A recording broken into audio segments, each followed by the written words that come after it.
Good evening, everybody. In high school basketball, it's the Macon girls against Harrisburg in the Macon tournament. Macon in white will score on the out-of-bounds play. Cassie Martin will use her left hand for two. Harrisburg only scored one basket in the second half. Emily Barton will get it to fall underneath. Unselfish play by the home team. Allison Simmons will hit the jumper. You know what? Nice bounce back win by Macon. The final tonight, 46-26. It was, we started with us playing hard and on both sides of the court, and they bounced back this entire year. They have good attitude. They come to practice ready to go. Just been a nice work with them. It was nice to get a win against a tough Harrisburg team. Next up, fourth-ranked Father Tolton took on Brookfield. Father Tolton in white. Former Crooksville standout Serena Berry would stop and hit the three. Brookfield will break the Father Tolton press. It didn't happen a lot. Emily Vogel will be rewarded at the other end with the basket. Speaking about former Crooksville standouts, Haley Berry with a nice pass. Wright gets the easy two underneath. Brookfield could not stop number 40 tonight. Speaking of numbers, Coach Kurt Riley won his 500th game tonight, the final 75-32.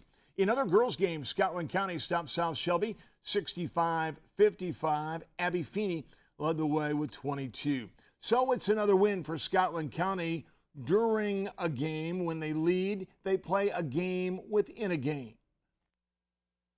We use a lot of the games that we know we're going to win by a lot. We like to use those games to set personal goals also for ourselves so that we can better ourselves for when we are in the tight situations. And we work on a lot of different defenses that we don't usually do, so we can practice on those so that when we do need to use them, we're familiar with them.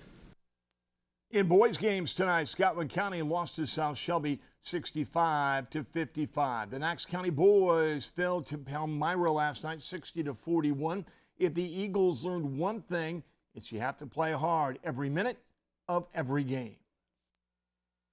I think we got a pretty darn good basketball team, but we don't have a lot of margin for error with what we have. If we don't show up every night and play our best, we're not going to win. And I think we kind of take for granted sometimes who we are and what we are. And last night showed that. A team came out and they just flat out played better than us and outplayed us. In college basketball tonight, Indian Hills lost to Iowa Western 69-64. Unfortunately, it's the same song and dance for Missouri. They fell to Alabama 68-56, and the Iowa Wesleyan men beat Eureka 106-74. Both Truman State basketball teams will be in St. Louis for games tomorrow and Saturday. The Red Hot men hope that last week's momentum will come along for the ride. Maryville, I think, is playing much better as of late. You took Parkside to the wire at Parkside. Umslo's always been a tough matchup for us, just with the way that they play and the way they spread the floor and do things offensively. So, be another tough road trip in this league. Thanks, Coach. In college football, Iowa running back Derek Mitchell will transfer. Baseball's Hall of Fame has 3 new members: Jeff Bagwell, Tim Raines, and Pudge Rodriguez. In tennis news, Venus Williams, Noah Rubin, John Isner, and Ryan Harrison all won their matches today at the Australian Open tennis tournament. Game, set, match. Teresa is up next with final weather. Stay with us.